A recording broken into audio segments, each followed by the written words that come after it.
دھرنا یا احتجاج یہ کرنے جا رہے ہیں، یہ سپانسرڈ ہوتا ہے خیبر پختونخوا کی حکومت کی طرف سے، یہ سپانسرڈ ہوتا ہے، اس کی ساری فنڈنگ اور فائنینسنگ وہاں سے ہوتی ہے۔ جو انہوں نے یہ ڈاکومنٹ میں آپ کے ساتھ پھر شیئر کرتا ہوں، 5 اکتوبر کو ہونے والے احتجاج پر حکومتی خزانے سے مجموعی طور پر کوئی 81 کروڑ روپے سے زائد خرچ کیے گئے تھے، سرکاری خزانے سے خیبر پختونخوا سے۔ 23 کروڑ روپے کی ایڈوانس ادائیگی کے بعد آج خیبر پختونخوا کے محکمہ خزانہ نے چیف سیکرٹری خیبر پختونخوا کے دفتر سے 58 کروڑ روپے سے زائد کے بقیہ فنڈز جاری کرنے کی درخواست کی ہے، تاکہ 24 نومبر کے احتجاج کے لیے دوبارہ آرڈر دینے سے پہلے مختلف ٹھیکیداروں کے بقایا جات ادا کیے جا سکیں۔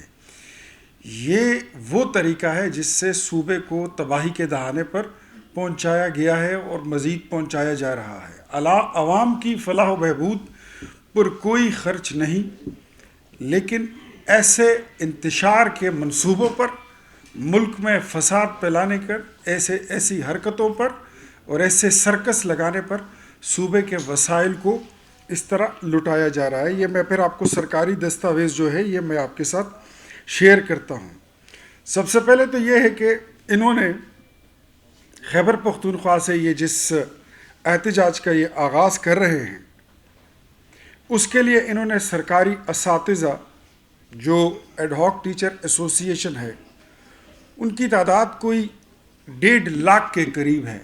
اس میں ہزاروں اساتذہ کرام کو سسپینڈ کر کے ان کو بلیک میل کیا جا رہا ہے وزیر تعلیم کے ذریعے، اور انہوں نے کھلم کھلا ان کو کہہ دیا کہ اگر آپ نے اپنی ریسٹوریشن آپ کو چاہیے، آپ کو اپنی اپ گریڈیشن چاہیے، تو آپ کو ہماری تحریک کا حصہ بننا ہوگا، ادروائز پھر ہم آپ کو نوکری سے برخاست ہی آپ خود کو سمجھیں۔ افغان مہاجر کیمپ، جلوزائی کیمپ اور شمشتو کیمپ میں افغان مہاجرین کو انگیج کیا جا رہا ہے۔ ایسے حالات میں دھرنوں کی کال دینا، ایسے حالات میں انتشار پھیلانا، سب سے پہلے تو اس پہ آئیے، اس پہ بات کرتے ہیں کہ ان کے مطالبات ہیں کیا۔ یہ کہتے ہیں کہ الیکشن 2024 کو ریورس کیا جائے۔ Is it possible? نو، کبھی بھی نہیں، یہ ہو ہی نہیں سکتا۔ کیا آپ 2018 کے الیکشن کو ریورس کرا سکتے ہیں، جس میں آر ٹی ایس کو بٹھا کر عمران خان جیسے بندے کو وزیر اعظم بنا دیا گیا تھا، جو بندہ شاید کبھی کونسلر بھی نہیں بن سکتا